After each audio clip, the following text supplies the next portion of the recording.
नमस्कार दोस्तों। हाँ, स्वागत है आपका द जियो एज में। इमेजिन करो अगर मैं आपको कहूँ कि वो वर्ल्ड ऑर्डर जो हमने डेकेड से देखा है, अब आपकी आंखों के सामने ब्रेकडाउन हो रहा है। एक ग्रुप ऑफ इमर्जिंग इकोनॉमीज जो अब दुनिया के लगभग आधी से ज़्यादा पॉपुलेशन को रिप्रेजेंट करती है, साथ आने को विवश हो गई है। सिर्फ बैलेंस करने के लिए नहीं, बल्कि पूरे ग्लोबल प्लेबुक को रीराइट करने के लिए। लेकिन सवाल ये है, क्या ये सो कॉल्ड रेवोल्यूशन अपने कॉन्ट्रडिक्शंस के बोझ तले गिर जाएगा, या वेस्टर्न डोमिनेंस सच में खतरे में है? और इस खानी में रशिया, इंडिया, चाइना एक्सेस का क्या रोल है?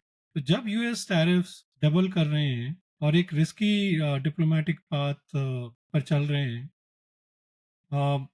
वहाँ पे हम ये आज के एपिसोड में डीप डाइव करके इस बड़े ग्लोबल प्रोजेक्ट के अंदर जियोपॉलिटिक्स के दुनिया के सबसे बड़े स्टेज पर डिस्कस करते हैं कि ये जो ब्रिक्स एक्सपेंशन और रिक्स का जो स्ट्रेटेजिक एक्सेस है, इसका क्या महत्व है और क्या ये वेस्टर्न डोमिनेंस को चैलेंज कर पाएगा? तो इसी पे चलिए बात करते हैं आज और शुरू करते हैं। तो वेलकम टू पीएम का हमारे द जियो एज में, और ब्रिक्स एक्सपेंशन और रिक्स इंडिया चाइना एक्सेस के आप चाहें एक मतलब कब पे एक्चुअली इसका फर्क पड़ेगा, मार्केट्स, पॉलिसी, रिस्क एनवायरनमेंट और आपके टाइमलाइंस को इम्पैक्ट करते हुए, ये सब कुछ एक्चुअली रहेगा। तो इस एपिसोड में हम दो बड़ी डिबेट्स कवर करेंगे। क्या रिक्स जनरली, ब्रिक्स का जो बात करते हैं, वो जनरली वेस्टर्न डोमिनेंस को चैलेंज कर रहे हैं, या फिर अपनी कॉन्ट्रडिक्शन के चलते फ्रैक्चर हो जाएगा? और फिर बात करेंगे रशिया, इंडिया, चाइना एक्सिस की। एक रियल काउंटरवेट है यूएस और यूरोप के आगे, या सिर्फ एक ये डिप्लोमेटिक पोस्चरिंग है? इसकी काफ़ी दोस्तों, अगर हिस्ट्री बात करें तो सबसे पहले तो ब्रिक्स एक्सपेंशन फ्लैश पॉइंट और एक या तरह से ये फियास्को भी है। तो इसकी हिस्ट्री और ट्रेजेक्टरी पे बात करते हैं पहले। ब्रिक्स की स्टोरी कुछ मतलब शुरू हुई थी अर्ली 2000s में, ब्राजील, रशिया, इंडिया और चाइना के साथ। तो 2010 में साउथ अफ्रीका ज्वाइन हुआ था। आज 2025 तक नए मेंबर्स ऐड हुए हैं, जैसे Egypt, Ethiopia, Iran, UAE, Indonesia, और लाइन में खड़े हैं सऊदी अरेबिया, तुर्की, नाइजीरिया, वियतनाम, और और भी और हैं जैसे पाकिस्तान। अब ये ब्लॉक दुनिया के 40 से 45 से परसेंट से ज्यादा पॉपुलेशन और लगभग 40% ग्लोबल जीडीपी को, इसका हम बोल सकते हैं मोटिवेशन क्या है? आईएमएफ, वर्ल्ड बैंक, ऑल्टरनेटिव बनाना, डॉलर डॉलर डोमिनेंस से छुटकारा पाना, और अपना पॉलिसी एक तरह से ऑटोनॉमी सिक्योर करना। तो अगर ये इनका मोटिवेशन बोले तो गलत नहीं होगा। इसकी अगर बात करें इकोनॉमिक सिग्निफिकेंस की, तो नंबर्स आपके जो है काफी, कि 2025 तक ब्रिक्स की जीडीपी पीपीपी टर्म्स में 40% से ज्यादा है। G7 की लगभग 30% के, ऑयल प्रोडक्शन का भी लाइक 45%। ये सिर्फ ब्रैगिंग राइट्स नहीं है, ये सप्लाई चेन्स और एनर्जी सिक्योरिटी के। चाइना के बेल्ट रोड इनिशिएटिव की बात करें, या इंडिया का पोर्ट मॉडर्नाइजेशन और मॉस्को से मुंबई तक ट्रांसपोर्टेशन कॉरिडोर, सब ब्रिक्स के अंडर चल सकते हैं।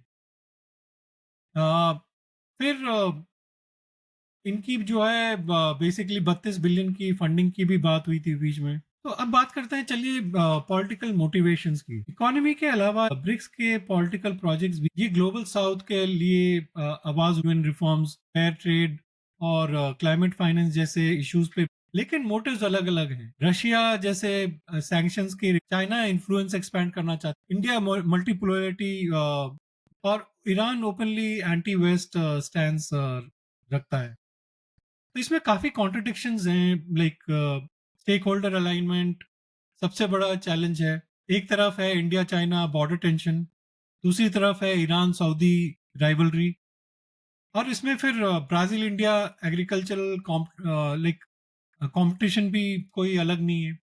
डेमोक्रेसीज़ और ऑटोक्रेसीज़ एक ही टेबल पर यूएन और G20 वोटिंग रिकॉर्ड उनकी यूनिटी सिर्फ सरफेस लेवल पर ही है। एक करेंसी या एक जॉइंट पॉलिसी का सपना अभी काफ़ी दूर है। तो काफ़ी मतलब इनमें कॉन्ट्रडिक्शंस हैं और फिर इसमें चैलेंजेस कोई बोल सकता है ये चैलेंज है या कोलैप्स की। तो बॉटम लाइन ये है कि ब्रिक्स डेफिनेटली वेस्ट का इन्फ्लुएंस को डाइल्यूट, लेकिन एक कोहेरेंट जियोपॉलिटिकल एक्टर बनने के लिए भी काफ़ी कॉन्ट्रडिक्शंस है इनके अंदर और इसको क्लियर करना पड़ेगा। इसके एक डिसेंट्रलाइज्ड कोalition समझना एक्चुअली बेटर रहेगा इनके, जो वेस्टर्न नॉर्म्स को चैलेंज लेकिन रिप्लेस करने के लिए ये रेडी नहीं है। फिर रशिया, इंडिया, चाइना एक्सेस इसकी भी बात होती है। तो ये जो रिक कॉन्सेप्ट है ये 1990 में रशिया के प्रिमाकोव उसका गोल था यूएस डोमिनेंस को, और 2000 में एक कंसल्टेटिव प्लेटफॉर्म बना। तो इसका रिवाइवल भी अभी बात हो रही है। 2020 के इंडिया चाइना गलवान जो क्लैशेस हुए थे ने आरआईसी को डीप फ्रीजर में डाल दिया। लेकिन अब 2025 में स्पेशली जो इंडिया पे सैंक्शंस लगाए हैं यूएस ने, और रशिया और चाइना एक्टिवली इसको रिवाइव करना चाहते, तो रशिया सैंक्शंस की वजह से भी और चाइना को इंडिया को क्वाड से निकालने के लिए कोशिश करने भी ये एक तरीके से उनका अ, मतलब कोशिश है। इंडिया के लिए चैलेंजेस हैं, रशिया के साथ डिफेंस टाइज और यूएस के साथ पार्टनरशिप दोनों बैलेंस करने पड़ेंगे। यूएस अभी भी इनके साथ है, मतलब जो भी कहें ट्रम्प की whimsical टेंडेंसीज के अलावा भी यूएस एक बहुत बड़ा मार्केट है और इंडिया जो है उसको इग्नोर नहीं कर सकता। चाइना पे बहुत बड़ा ट्रस्ट डेफिसिट भी है, तो वो भी एक इशू है कि इंडिया जो है चाइना के डोमिनेंस को आगे नहीं करना चाहता। प्रॉस्पेक्ट्स काफ़ी हैं। पेपर आरआईसी पावरफुल लगता है, 3 nuclear powers, 1/3 of global GDP, लेकिन मिसट्रस्ट इंडिया चाइना का सबसे बड़ा रोड ब्लॉक है। इंडिया एक स्विंग स्टेट की तरह है, कभी यूएस के साथ, कभी आरआईसी के साथ। इसलिए आरआईसी अभी कंसल्टेटिव है और ट्रांसफॉर्मेशनल बॉडी तो इसको बिल्कुल नहीं कह सकते। और यहाँ पे अगर सबसे बड़ा चैलेंज है वो है ट्रम्प फैक्टर।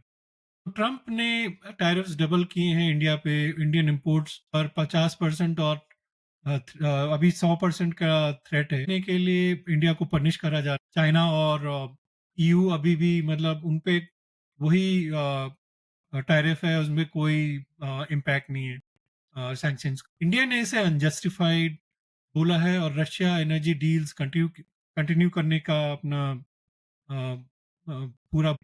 तो यूएस इंडिया ट्रस्ट शेक हुआ है डेफिनेटली। कि आयरनिकली अगर बात करें तो इंडिया चाइना की एक थॉइंग की प्रोसेस भी चालू हुई है। वैंगी इंडिया आए थे और इंडिया के अजीत डोवल और फॉरेन मिनिस्टर जयशंकर भी रशिया गए थे। तो ये भी मतलब चल ही रहा है आजकल। तो यहाँ से कुछ क्लियर टेकअवेज हैं। अलायंसेस और बाइनरी इनको नहीं रख सकते, इसको डायनेमिक बनाना पड़ेगा इन सब को। टैरिफ सैंक्शंस और इंटरनल डिस्प्यूट्स को खत्म करना पड़ेगा। सबको कंटिजेंसी प्लान्स चाहिए। कोलेशन मैनेज करने के लिए क्लियर गवर्नेंस और कम्युनिकेशन जरूरी है। और फिर ईस्टवर्ड ग्रोथ अगर इनको करना है जैसे ब्रिक्स नेटवर्क का, तो नए मार्केट्स और सप्लाई चेन्स को ढूंढने पड़ेंगे और खुलने पड़ेंगे। तो दोस्तों, दुनिया एक रीसेट फेज में है तो आप कह सकते हैं। डोमिनेंस की पुरानी सर्टेनिटी फ्रेड हो रही है और नए ब्लॉक्स रिक्स, आरआईसी और अलावा इनके एक नया ऑर्डर बैलेंस, लेकिन उनके अंदर की कॉन्ट्रडिक्शंस उन्हें फ्रिजाइल। तो आपका क्या मानना है? ब्रिक्स जेन्युइनली वेस्ट को चैलेंज करने के लिए अपने कॉन्ट्रडिक्शंस को कोलैप्स? तो कमेंट्स सेक्शन में जरूर बताएं और याद रखिए कि ये एक ग्रुपिंग है, इसको इनको या मीनिंगफुल करने के लिए या बहुत प्रयास करने। तो अ, यहीं पे अपना एपिसोड ख़त्म करते हैं। होपफुली आपको पसंद आया होगा। तो लाइक करिए, सब्सक्राइब शेयर करिए और हमारे अपने विचार हमें फिर हमसे मिलेंगे। तब तक अपना ख्याल रखिए। धन्यवाद।